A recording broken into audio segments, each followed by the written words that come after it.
Hi everyone, my name's Charley and I'm one of the booksellers at the Rabbit Hole in Brig, and this is definitely one of the most nerve-wracking things I've done in a very long time. I had the brilliant idea to start a YouTube so I could talk to you all about YA and fantasy reads, and now I'm actually doing it. It is mildly terrifying, but oh well, let's just go with it. So I thought I'd start things off with a wrap up of what I've read in the month of October and give you a little bit of insight into each of them. So with all that in mind, it only makes sense to start with our online YA book club pick for October, which was The Undying Tower. This is one of the best YA dystopians I have read in so long. I'm not gonna lie, when I first saw the tagline, it hooked me immediately. It was, what if living forever was a death sentence? Now, so this novel completely flips everything on its head. There's a community of people called the Undying, and obviously, as the name suggests, they don't die. Well, they do, but it's difficult. They don't die from old age. In fact, they don't even age. Now, this is in a futuristic world where overpopulation is a serious problem. Therefore, the Undying are obviously blamed and outcasted as the reason for everybody's problems. And that's kind of where the story sets off and the premise of the book.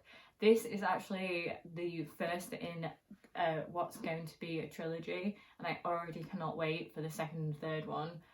It's incredible, so if you haven't checked this out yet, you definitely should. Then, because it was October, and October is the month of all things spooky and undead, it only seemed right to finally get around to reading Mina and the Undead. This has reunited me with my love for vampires.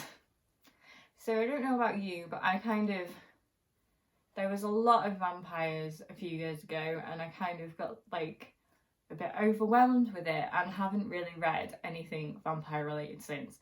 This, however, is absolutely incredible. So again, it's a YA read, and it follows Mina, who moves from Whitby to New Orleans to spend some time with her sister.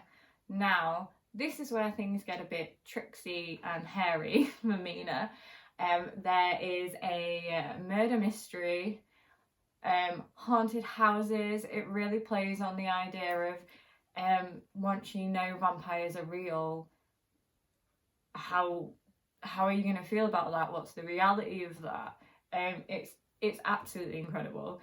The pop culture references in this are to die for. If you love Buffy and Twilight, there's references in here that you're going to love.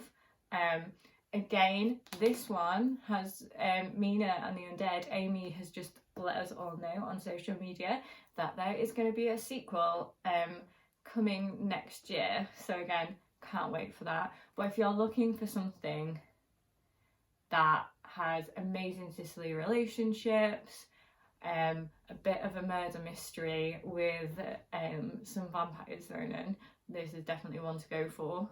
So from vampires to witches, there's definitely a theme to my reads this month. The next one I picked up, or the next one in my stack of books that I have beside me, is Hexed by Julia Tufts. This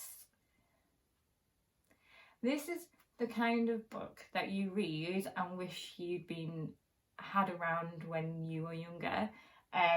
So Hexed is a story about our main character, Jessica Jones, who discovers that she's a witch, but she discovers that she's a witch while she's on her period, and whilst she's thinking about how the bad boy bullies at school should really know how it feels like to be picked on, and things and revenge spirals from there. It's absolutely incredible. It's like a proper coming of age story mixed with witchcraft and fun.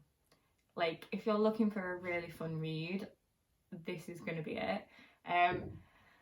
This has such strong feminist roots that like any young adult is absolutely going to find things in here that speak to them. So you should definitely pick this one up. From a coming of age story about witches getting revenge on those nasty kids at school, I moved straight on to more witches in the form of Mark of the Wicked. Now, this is a debut novel. It's YA, it's dark and creepy, and it's everything you want from like the perfect fall read. So Mark of the Wicked follows Matilda, who is set on a course of trying to figure out who is framing her for using dark magic. This is so creepy. There's twists and turns in this that I didn't like. I was so absorbed in the story and the main character that I was almost reading it through her eyes. So when the twist came, I wasn't ready for it, and it kind of broke my heart a little bit. But this is amazing. It's atmospheric. It's good. Okay. So this is another one that got me at the tagline. So it's the Boneletch, and the tagline that captured me was, "Let me be clear, I never intended to raise my brother from his grave." So this follows the story of T. T is a witch, but she's different from all the other witches in her family and the majority of witches. So witches in this world all have different gifts. T's is necromancy. T isn't aware that she has this gift until she surprisingly raises her brother from his grave during his funeral. Not the best mood to move, but hey, there we go. So in this world, necromancy is not looked at as a very good thing, despite the people being able to use necromancy are one of the only sets of people stopping some serious bad things from happening to the world. Now, this means that T goes away and learns how to kind of control her gift. However, things don't always go to plan for T, bless her. This is incredible. There's the world building in this is incredible. If you love a really amazing fantasy world, this is definitely one for you. It's incredible. The characters that are in there are incredible. I love T. She's kind of like thrown into situations and reacts in like quite realistic ways. Like if you're thrown into some of the situations T is thrown into, I think you'd react in the same way. Anyway, this is like packed full of action. There's definitely like inklings of the war that's to come. This is the first in a trilogy, but it is a completed trilogy, so you can get the other two books out already. In fact, they are here. So yeah, this was definitely incredible. I can't wait to start on the other two. But if you're looking for like an incredible magic system, an insane world building, this is definitely one to go for. Following on from the creepy vibes, my next read was White Smoke. Now, I didn't know a lot going into this read other than there was a haunted house element to it. And obviously, coming up to creepier, darker evenings, I thought it was the perfect time to scare myself. But this is brilliant. It's an utterly modern take on the haunted house. It's so good. The main character has anxiety, which really brings a different dimension to this being a haunted house story.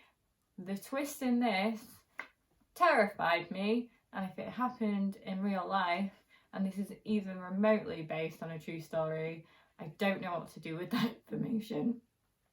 But yeah, if you're looking for something that's going to creep you out a little bit, definitely check out Wet Smoke. It's an incredible new take on the haunted house, and there's lots of elements in there that are really going to get you thinking about the wider world as well, rather than just it being a haunted house. So it's definitely worth checking out. So next up we have a book that was kindly sent to me by Old Bound Books, and that is Ghostbird by Lisa Fuller. So this book was a real honour to read, and it's something that I think a lot of people should read. So Ghostbird follows the story of a set of twins who are mirror twins in all aspects of the word. Now, at the start of the book, one of them goes missing, and her twin sister is left to hunt for clues to find out what's happened to her sister and if she can get to her in time. Throughout this, she's fighting against ingrained racism, social and cultural taboos as well. So this book is based in the author's hometown. So Ghostbird's centred around her own community, culture and spiritual beliefs, and therefore this book is just an honour to read. You can tell it's a very personal book, and it's so insightful to other people's cultures and beliefs. I really felt let in a world that I didn't know a lot about. So if you're looking for something that makes you more aware of the wider world, this is it. It's a phenomenal book. It is YA and more people should read it in my opinion. But yeah, so now if you're looking for something humorous that is going to make you laugh your head off, that would be The Panda, the Cat and the Dreadful Teddy. Now this is a parody, and I am not lying when I say when this came into store on the delivery, me and Mel were absolutely crying with laughter. It is hilarious. It is a little bit rude, there are a few swear words, but if you don't mind that, it's something that is sure to put a smile on your face. Now obviously this is a parody, but I mean, enter the world of me, Panda, plus my sometimes friend Cat, who can be a bit selfish, and Teddy, who can be a vicious little backstabber actually. You will find us living our best lives, trying and occasionally succeeding to be nice to each other. We hope you find our friendship inspirational, as that's sure to sell a lot of books. This book is hilarious. This reminds me, this is so realistic. If you've ever worked in like a customer facing job, it's the voice in the back of your head that is in this book. There's some hilarious bits in here. Sometimes it feels like your friends are such a long way away, and that can be a relief, frankly.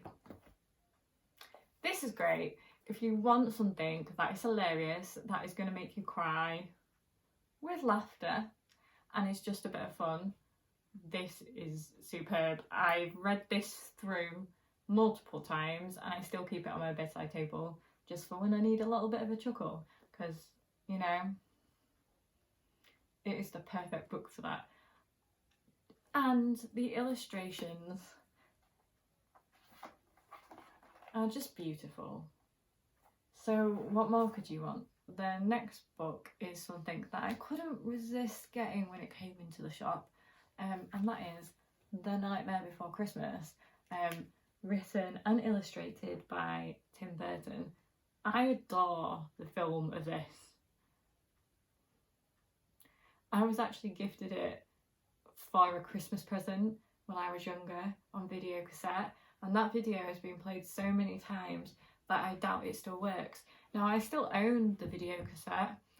I no longer own anything to play the video on, but the cassette will never leave my possession ever, because I adore this film so much. So when I saw that this was in the shop, I had to get myself one. But yeah, it's as gorgeous and as brilliant as you'd expect it to be. Like, we all know it's going to be superb, and it is, and it did not disappoint. And last up, we have something that doesn't come out until next February, I believe, and that is Only a Monster.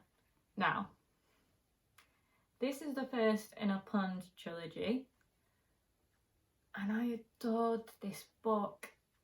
It's such a refreshing dark fantasy that you're gonna fall in love.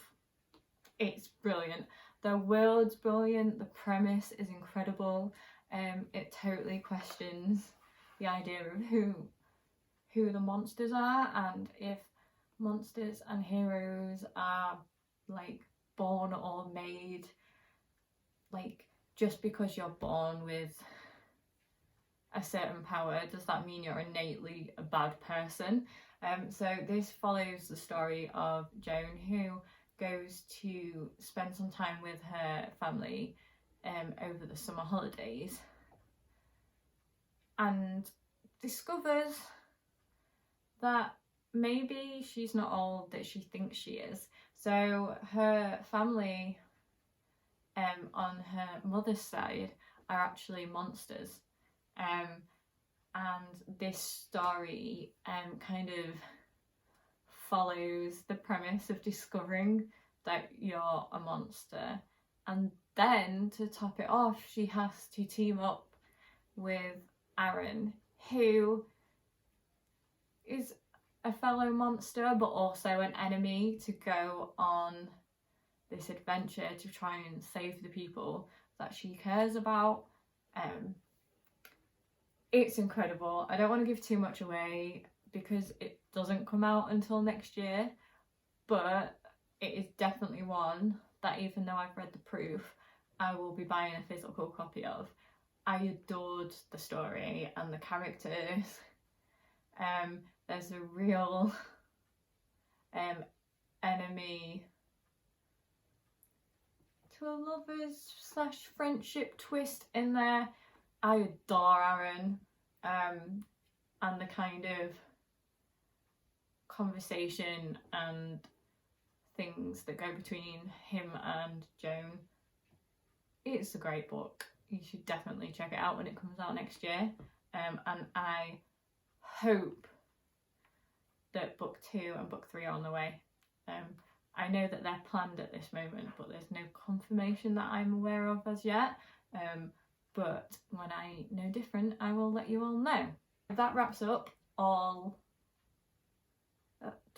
11 books that I read in October. There were some incredible books that came out in October and that I read in October, and I hope you've maybe discovered a new book to pick up.